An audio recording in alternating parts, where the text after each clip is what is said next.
Good morning, students. Today I am going to explain Standard 7 History, Chapter 3, the Delhi Sultanate. So, what is medieval period? What do you understand by medieval period? The period between the ancient and the modern period is known as the medieval period. So, historians have divided the medieval period into two sub-periods, that is your early medieval period and late medieval period.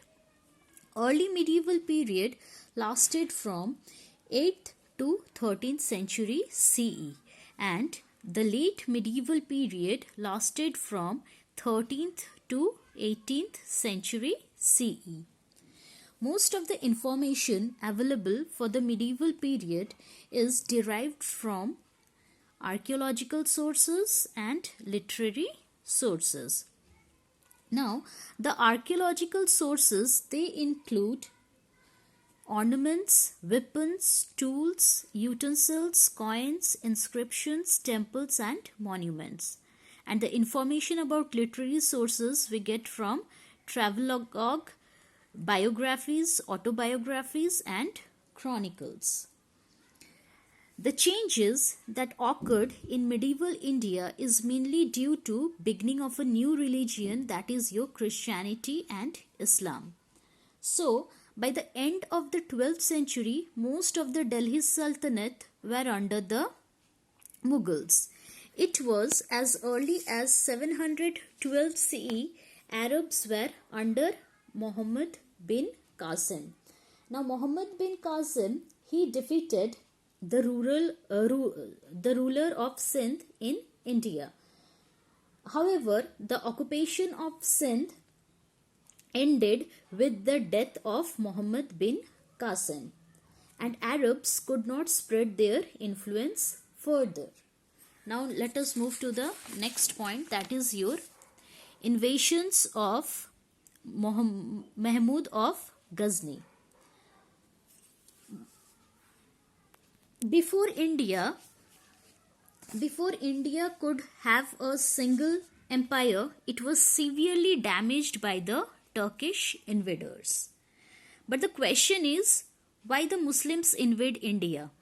Because of the weakness of central powers and also because of lack of unity among Rajput rulers, which motivated the Turkish Muslim rulers to invade India. Next point is your Mahmud of Ghazni. Mahmud of Ghazni, he was the first of these invaders who invade India. Ghazni was a small kingdom in Afghanistan. Mahmud ascended the throne in 998 CE. During 25 years, he raided 17 times. He was a great patron of art and literature. Al-Biruni wrote Kitab-ul-Hind, which gives the information of India during Mahmud of Ghazni's time. And Firdausi, he wrote Shahnama. So these are the two books on Mahmud of Ghazni, that is your Kitab-ul-Hind and Shahnama. Now, the main raids of Mahmud of Ghazni. The first raid was in 1001 CE when he attacked Jaipal, the famous ruler of Punjab. Jaipal was the famous ruler of Punjab. He defeated Jaipal and conquered the territory. Another raid was against Anandpal in 1008 to 1009 CE near Peshawar. Then Mahmud raided Nagarkot in 1009 CE and Thaneshwar in 1014 CE.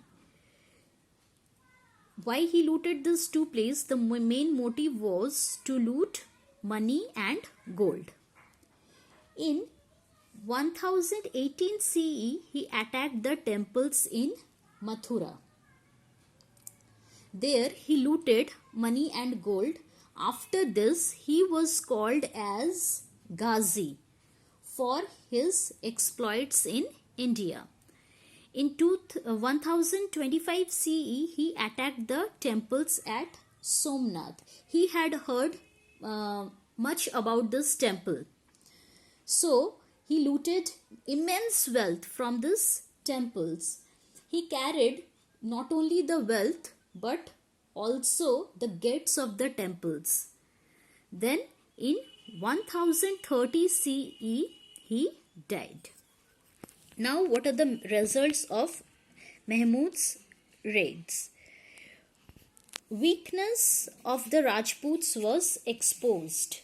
Mahmud's raids exposed the political weaknesses of India and encouraged other powerful sources to invade India.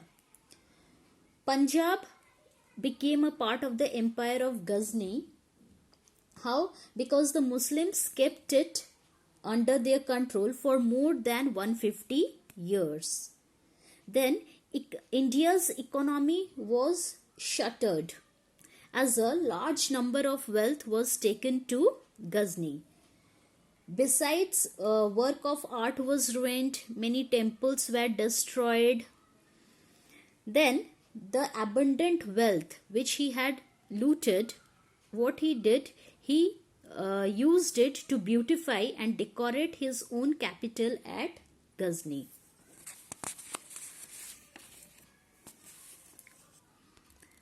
Next is Muhammad Ghori. In 1173 CE, Muhammad Ghori, he conquered Ghazni. Ghor was a small kingdom in Afghanistan. Muhammad Ghori was not concerned about spreading Islam, but he was more concerned about setting up an empire. Ghori invaded India nearly 12 times. Now, invasions of Muhammad Ghori. Muhammad Ghori, he was an ambitious ruler. He led a series of inventions for establishment of Turkish rule. He led the foundation of Muslim rule in India. Then come to the next point, the first battle of Tarain. The first battle of Tarain was fought in 1191 CE between Muhammad Ghori and Prithviraj Chauhan. The Rajputs fought heroically against Muhammad Ghori, and Muhammad Ghori, he was defeated. The second battle of Tarain. In 1192 CE, again a battle was fought between Prithviraj Chauhan and Muhammad Ghori. Prithviraj Chauhan, he asked help of the Rajput rulers except Jaichand, who was the ruler of Kannauj.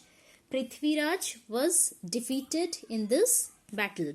Now, what was the consequences of second battle of Tarain? The second battle of Tarain, it was a decisive battle and Prithviraj was captured and killed. In 1194, Battle of Chandwar took place in which Ghori defeated Jaichand. The Battle of Tarain and Chandwar laid the foundation of Muslim rule in India. After defeating Prithviraj Chauhan, Ghori he returned to Afghanistan. Then he appointed Qutbuddin Aibak as governor.